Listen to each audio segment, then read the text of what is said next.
Я много путешествую на разных турендуро, и это обзор Ducati Multistrada 950S. Протестировал Multistrada еще в октябре и подумал: стоп, мотоцикл, а что ты делаешь в сравнении среднекубатурных турендуро? Так дело не пойдет, мультик надо сравнивать с другими мотоциклами. Я закончил обзоры 900-х конкурентов, но ощущение, что Multistrada все еще из другого класса, никуда не ушло. Мотоцикл делает вид, что он среднекубатурный, но это не так. Он стоит как литровые мотоциклы, он слишком тяжелый для мотоциклов до литра, он длиннее всех 1200-х турендуро, выпускающихся на текущий момент. Ширина тоже небывалая для мотоциклов до литра. Начал разбираться и прочитал о презентации модели. Была, значит, Multistrada 1200. Все хорошо, но очень дорогая. Компания после исследований поняла, что более 80% используют только половину мощности. Multistrada 950 – это не столько другой мотоцикл, сколько чуть удешевленный. Разницу в габаритах, весе и подвеске с 1260 и V4 нужно с лупой рассматривать. По сравнению с другими среднекубатурными 950 как бегемот. На этом моменте происходит вилка мнений об этом мотоцикле. Если швыряться деньгами и не смотреть на ценник, разумеется, Multistrada V4 лучше. Лайк, подписка, всем пока. Если же цена важна, V4 в нищебродской комплектации стоит почти 2 миллиона рублей. Версии для солидных господ уходят за 2,5 миллиона. Базовая 950 стоит 1 280 000 рублей и на 3-4 золотых ёршика дороже версия S за 1,5 миллиона. Колоссальная разница в цене с V4, при этом отличий не так уж и много. Есть люди, кому может не хватать мощности 950 модели, но их правда мало. И, кстати, Multistrada не самый дорогой среднекубатурный кроссовер. Существует MV Agusta Turismo 800 за почти 2,5 миллиона в максимальной комплектации, при этом с меньшей мощностью, чем у мультика. С бухгалтерией разобрались, идем дальше. Говоря о Multistrada, нужно признать, что в этом мотоцикле огромное внимание уделено дизайну. Сейчас будет мнение человека, который в прошлом ролике предлагал на ноги полиэтиленовые пакеты надевать. В моделях-кроссоверах и турендуро, кроме редких исключений, легко найти какие-то чисто практичные моменты, например, переставленные из других моделей для унификации, даже если не очень подходят по стилю. А Multistrada 950 – законченное художественное произведение. В этом ключе у него только один конкурент – другой итальянец MV Agusta Turismo 800. Единственный спорный момент для перфекционистов – заурядный маятник. Ducati для больших моделей любых классов делает красивый консольный маятник с какими-нибудь элегантными колесами и даже тормозными дисками, а 950-ю обделили. На Multistrada, куда ни посмотри, везде какой-нибудь дизайнерский изыск, начиная от рисунка протектора шин до хаггера с крылом. На видео сложно передать, но от деталей получаешь наслаждение. Взять, например, цвет Ducati. Это сам по себе сложносоставной уникальный оттенок, который доминирует на фоне матовых черных и темно-серых деталей. Думаете, желтая пружина амортизатора здесь просто так? Нет, цвет гармонирует с красным Ducati, поэтому на многих моделях стоит или желтый амортизатор, или желтая вилка, или какие-нибудь желтые надписи на дисках или резине. Все формы мотоцикла подчинены тому, как он выглядит, иногда с перебором. Например, у мотоцикла нет поворотников на обычных местах, они вынесены на защиту рук. Мотоцикл дорого ронять. Существует металлическая защита для защиты рук разной степени колхозности, но все они портят вид, либо полноценно не работают. Такая же история с дугами, установкой привычных поворотников и другим тюнингом. Страдает эстетика. Этот мотоцикл всегда будет привлекать взгляды даже до того, как увидят магическое слово Ducati на баке, о котором знают даже далекие от мотоциклов люди. И в туалете на двери не стыдно повесить плакат с Multistrada и в сварочном цеху. У мотоцикла эргономика и ветрозащита лучше, чем у многих 1200-х моделей. Тут концептуально огромная пропасть с остальными мотоциклами до литра. На Multistrada всаживаешься, и мотоцикл обволакивает со всех сторон. Особенно это заметно с фирменными боковыми кофрами, завершающими форму. Важная особенность мотоцикла – длинная колесная база. Для кроссоверов, мягко говоря, редкое явление. Я в обзоре Tracer 900 говорил о плюсах короткой базы, теперь стоит рассказать, зачем нужна длинная база.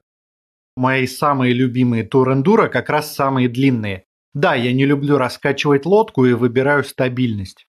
Что кросс-турер, что Тенери в этом схожи. Задаешь курс, и мотоцикл следует по нему без дерганий. Максимальная устойчивость на любых поверхностях. Мотоцикл меньше колбасит. Длиннобазные мотоциклы меньше склонны к отрыванию колес. Разгон более уверенный без подъема колеса, и можно не думать о том, что при торможении заднее колесо вдруг оторвется от земли. Минус – снижение маневренности. Еще бы хорошо сравнить вылет и угол наклона вилки разных мотоциклов, эти параметры колоссально влияют на управляемость. Но с этим есть большая проблема, производители редко публикуют такие параметры. Даже далеко ходить не надо, по Tenere Yamaha не указывает эти параметры ни на сайте, ни в инструкции. Если по-настоящему маньячить, хорошо бы самостоятельно все мотоциклы измерять. Но тут проблема в том, что настройки подвески, резина и даже давление в шинах изменяет значение вылета, поэтому в реальности нет возможности сравнивать мотоциклы по этому параметру. С углом наклона вилки проще, но один параметр ничего не дает. У всех тур-эндуро угол варьируется в пределах 5 градусов, и с одним и тем же углом можно добиться вылетов, отличающихся в 1,5 раза. Увы, единственный объективный параметр для сравнения, который у нас есть – колесная база. Нельзя однозначно сказать, какая колесная база лучше, это зависит от личных предпочтений в таком компромиссном классе, как тур-эндуро, где на универсальность у каждого свой взгляд. Напомню, что у мультистрады еще самый широкий руль в классе, тоже увеличивает ощущение стабильности при езде. Думаю, вы поняли, что мультистрада 950 по ощущениям большой мотоцикл, плюс таких форм и габаритов в повышенном комфорте на трассе. Вероятно, лучшая ветрозащита у всех кроссоверов и тур-эндуро до литра на уровне с 1200-ми. И даже стекло стандартное неплохое. Мне с ростом 188 см не лупит в шлем, а распыляет поток воздуха, поэтому по магистрали неплохо ехать даже с поднятым визором в очках. Никаких жестких ударов воздухом. Для среднего роста сразу в стоке идеально, для совсем высоких есть еще опциональное высокое стекло. Примерно так же выглядит, так что внешность не пострадает. Обратная сторона, минусы те же, что у 1200-х.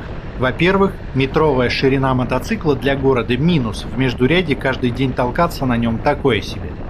Во-вторых, весь этот гигантизм увеличивает массу мотоцикла и центр тяжести. Мотоцикл весом 230 кг, всего на 10 кг меньше мультистрады V4, например. Вес на трассе – это хорошо, мотоцикл лучше прилипает к асфальту, но вот на бездорожье мотоцикл тяжеловат и не особо юркий. Не совсем бегемот еще, но высокий центр тяжести ощущается. В совсем лютое бездорожье тащить мотоцикл я бы не стал, как минимум без друзей-культуристов. Подвеска. Я ездил только на богатой версии S. Главное отличие этой версии от базовой в полуактивной подвеске спереди и сзади. Мотоциклов меньше литра с полуактивной подвеской вилки вообще по пальцам можно пересчитать. Стоило бы рассказать, в чем вообще смысл полуактивной подвески, но это слишком долго. И так половину хронометража на разговор о цвете амортизатора потратил. Есть прекрасный материал по технологии полуактивных подвесок на байкпосте, я оставлю ссылку в описании, настоятельно рекомендую для общего развития. По крайней мере из тех кроссоверов и тур-эндуро до литра, на которых я ездил, это самая комфортная подвеска на асфальте, даже сомнений нет. Но речь о версии S, на базовой я не ездил. Другое дело, что между самой комфортной на Дукате и очень комфортной, например, на Тигре, реальной разницы нет. Имею в виду, что на том, что на другом мотоцикле можно ездить с утра до ночи и не уставать. Естественно, подвеску можно на ходу перестраивать даже без снижения скорости. Например, на прямой монотонной трассе можно ездить в комфортной мягкой настройке. Как начинается участок с серпантинами, переключаешься за пару секунд на более жесткую и наслаждаешься неплохой управляемостью для своих габаритов. Юрким как трейсер он все равно не станет, если в лоб сравнивать, но ездить приятно. Все очень грамотно спроектировано, каждый режим езды можно самому настроить из кучи параметров. Похожая реализация бывает, может только с меньшими настройками, но у большинства мотоциклов все-таки жестко настроенные режимы, и в лучшем случае есть один дополнительный режим, где можно задать любые параметры по вкусу. Например, на мультистраде я в городском режиме ставил максимальный комфорт, а стандартный бездорожный режим мне показался слишком ватным, и я на нем еще больше зажал подвеску. Кстати, мне все равно не сильно понравилось поведение мотоцикла на бездорожье. Тут нужно объяснить, о чем речь.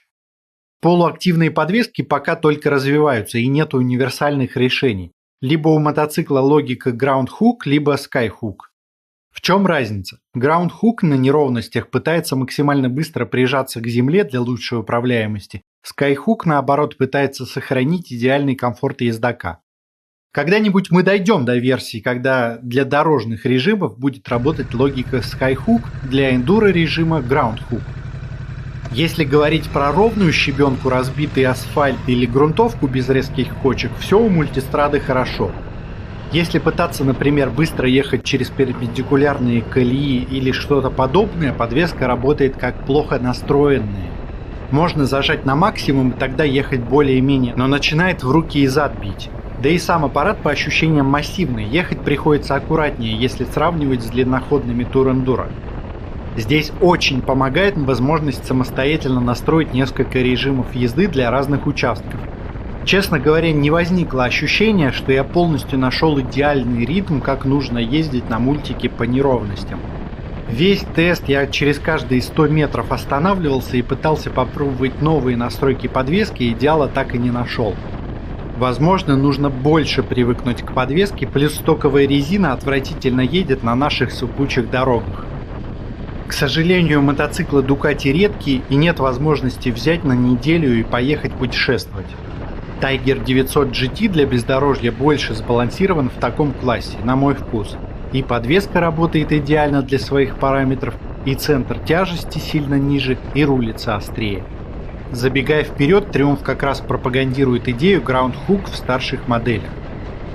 У мультистрады, как и у большинства конкурентов, подножки слегка задраны вверх, поэтому угол коленей чуть острее. Меня никак не напрягало. Я все последние обзоры ничего не говорил про езду в стойке, потому что, во-первых, в этом смысла на таком классе мало, а во-вторых, почти у всех мотоциклов одна и та же проблема. Подножки высоко, поэтому в стойке лично я при росте 188 см с трудом до руля достаю. Ни о каком нормальном управлении речи не идет.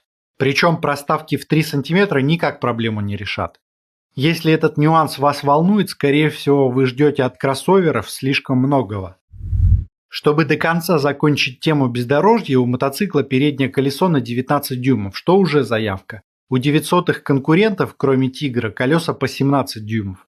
Помимо этого есть версии со спецованными дисками. Тут есть противоречие. С одной стороны, мотоциклисты с бездорожными навыками вряд ли выбирают для себя мультистраду, а без хорошего скилла на ней сложно. Повторюсь, ремонтировать мотоцикл дорого, чтобы на нем просто учиться. С другой стороны, мотоцикл про быструю активную езду, и вряд ли много людей на Ducati готовы путешествовать на злой резины. Такие шины сами по себе уравнивают все мотоциклы на асфальте. Вибрации, шум, плохое сцепление. А на бездорожье Ducati из-за своего веса и центра тяжести очевидно проигрывает младшим конкурентам, даже не серьезным тур-эндуро, а кроссоверам типа Vestrom и Versys 650. Если же спокойно проезжать легкое бездорожье на пешеходной скорости, для этого спицы не нужны. Покупайте со спицами только если вам это визуально больше нравится. Ощутимых преимуществ это не даст. Седло у мотоцикла очень широкое, как у литровых мотоциклов и выше. Безусловно комфортное, но когда ногами до земли достаешь, нужно расставлять ноги. С низким ростом будет менее удобно, чем при такой же высоте седла у других среднекубатурных моделей. Что мне очень не понравилось на мотоцикле, я бы даже сказал, что это его главный минус для меня – вибрации. Они, может, не такие значительные, просто мотоцикл запредельно комфортный и нежный, при этом вибрирует. Мотоцикл фалоимитатор, насколько я себе это представляю. Мелкая такая вибрация на руках, бедрах и подножках, поэтому даже на самой мягкой подвеске нет ощущения полного комфорта. К вибрациям все по-разному относятся, к тому же это сильно зависит от ареала обитания. Я рассматриваю только с точки зрения туризма. Лично мне не нравится вечером после мотоцикла ощущать фантомный зуд по всему телу. Кому-то все равно, а кто-то из города не выезжает. Помните, говорил, что после теста Тенери ехал на NC домой и чувствовал, какой же NC жесткий вибратор. Вот когда сел после мультика на NC, Honda сразу кажется очень мягкой, комфортной и с острой рулежкой. Все-таки не люблю большие двигатели с двумя цилиндрами. Здесь стоит двухцилиндровый L-образный двигатель объемом 937 кубических сантиметров. По сути то же самое, что в E-Twin, просто наклон другой, из-за чего снижается центр тяжести. Мощности выше крыши, но на низах ее нет. Мотор нужно чуть-чуть крутить. У меня к динамике двигателя никаких претензий нет. Как выглядит, так и едет. Задорно. У двигателей Ducati дисмодромный привод, механизм для принудительного открытия и закрытия клапанов. Очень спорная вещь на гражданских мотоциклах. Главное достоинство дисмодрома – возможность значительно повысить максимальные обороты двигателя без риска подвисания клапанов, что увеличивает возможности для спортивных мотоциклов, но для обычных оборотов гражданских мотоциклов это не особо актуально, как и остальные плюсы дисмодрома. Минус дисмодрома – очевидно большее количество мелких деталей, склонных к износу, и важность точной регулировки. Раньше обслуживание дисмодромного привода было частым, сейчас 30 тысяч километров, что идентично обычной проверке зазоров клапанов. Разница в том, что на Ducati зазоры регулируются специальными шайбами и практически всегда требуется какие-то из них поменять и проверить остальные детали. Отсюда два вывода. Во-первых, нежелательно на Ducati пропускать обслуживание дисмодрома. И, во-вторых, обслуживание лучше производить в специализированном сервисе из-за уникальности механизма, а также необходимости держать в наличии весь набор любых шайб, роликов и так далее, чего в обычных сервисах нет. На новой мультистраде V4 отказались наконец от двух цилиндров и дисмоприводов, все в восторге. Тот же подход сейчас переносится и на другие линейки мотоциклов. По-моему, красноречивое признание, что 4 цилиндра для большого объема лучше, а дисмодром – тупиковая ветвь эволюции для гражданских мотоциклов. Дороже обслуживание с дисмодромом? Да, но не настолько критично для нового премиального мотоцикла. А вот с БУ все сложнее. С высокой вероятностью при покупке мотоцикла попадаешь на обслуживание дисмодрома. Плюс есть большой скепсис насчет надежности Ducati, плюс сама модель редкая, из-за чего мультистрада сильно теряет в стоимости. Не удивляйтесь, что на вторичке мультистрада продается по цене 750-го гуся, и я более чем уверен, что BMW можно скинуть плюс-минус быстро, а мультистраду не 1 год продавать. Как инвестиция, мультистрада так себе актив. Это не та модель, на которой можно год-два покататься и поменять. Покупать имеет смысл только сразу лет на 5. И обратная ситуация. При покупке БУ, как и в случае с чуть менее редким Тигром, отличное соотношение цены и качества. За цену 750 ГС того же года вы получаете крутейший люксовый байк. Официальный расход стандартный для класса 5,5 литров на 100 километров. Живой расход от 4,5 до 6 при спокойной езде. Вполне можно со средним расходом меньше 5 литров ездить. Бак на 20 литров. Очень даже подходящий для туризма. Вполне можно до 400 километров на нем проехать, если не лететь, как в последний раз. Еще есть проблема, связанная с тем, что двигатель довольно сильно поджаривает бедра. Для России это не столь актуальная проблема и может напрягать только в жестких пробках, но она есть и гораздо серьезнее, чем у конкурентов. Квикшифтер и коробка мне не понравились. Ни до втыки, никакой четкости, проще со сцеплением переключаться. У всех мотоциклов в этом классе, кроме Тигра, какие-то нелепые проблемы с реализацией квикшифтера. Тормоза, естественно, великолепные, особенно учитывая длину мотоцикла. Естественно, Brembo, естественно, спереди два диска по 320 мм с 4-поршневыми суппортами. Естественно, сзади диск 265 мм и два поршня. Тормоза комбинированные, при торможении передним тормозом немного прижимаются задние колодки. Естественно, здесь есть и угловой АБС. На мотоцикле доступны все премиальные опции. Самое вкусное только в версии S, из-за чего базовая версия вызывает диссонанс, что у мотоцикла за 1 300 000 нет, например, круиз-контроля. Некоторые фишки даже избыточные, типа подсветки поворота при наклоне или подсветки кнопок на пультах. Из важного – бесключевой доступ, 12-вольтовая DIN розетка на приборной панели, а также целых 2 розетки под седлом DIN и USB. Стандартный глушитель не вызвал никаких особых впечатлений, нормальный, спокойный.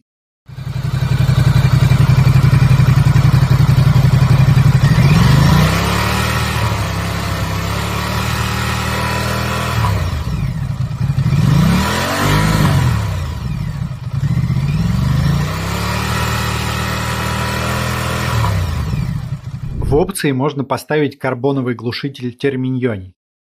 Я скептически отношусь к умению сделать что-то эргономичное итальянцами, но вот экран довольно функциональный. Сразу скажу, что у меня мотоцикл на тесте с цветным дисплеем, существуют версии с монохромным.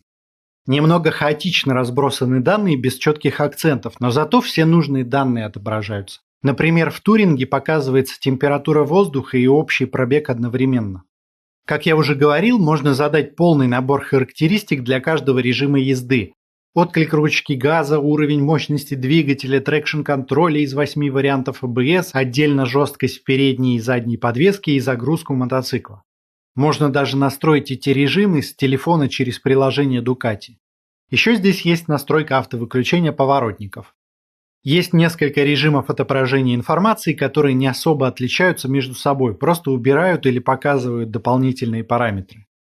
Что не понравилось в эргономике? Во-первых, на всех Ducati люфтит ручка газа во все стороны. Меня, как человека, привыкшего к японской четкости, это немного напрягает. Еще из типично итальянского рычажок дальнего света сильно выпирает, его легко случайно задеть рукой в перчатках и не заметить. Переключатель поворотников не дает нормальной обратной связи, не уверен, что к нему можно привыкнуть. И это, пожалуй, все. Итоги. Существенных недостатков у мотоцикла только два – вибрации и жар от двигателя. Вибрации, как и работа коробки, вряд ли будут напрягать, если вы привыкли к европейским мотоциклам. Если пересаживаетесь с нормального японца, с высокой вероятностью будете на это обращать внимание. Печально на самом деле, потому что подвеска ультракомфортная, но посоветовать мотоцикл для любителей комфортно на 100% не могу. Вибрации все воспринимают индивидуально. Жар от двигателя не имеет большого значения для холодного климата, а также если вы редко попадаете в пробки. Впрочем, для езды в междурядье мотоцикл широковат, как ни крути. В остальном все отлично, если не ждать от мультистрады бездорожных чудес. У Ducati, в отличие от других кроссоверов до литра, ярко выраженный характер массивного мотоцикла. Очень похожие ощущения, как у 1200-х. Самую малость полегче и самую малость слабее, зато по приемлемой цене. Всем и каждому мотоцикл не подойдет, но имеет полное право существовать.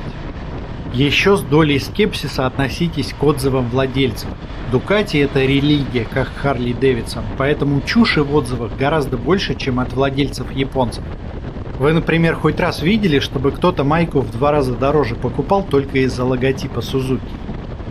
Не забудьте поставить лайк и заглянуть под ролик. Я в закрепленном комментарии пишу о неточностях в ролике или если что-то важное упустил. Дальше у нас еще совсем чуть-чуть среднекубатурных тур-эндуро и большое сравнение всего класса. Подписывайтесь, чтобы не пропустить, и не переключайтесь.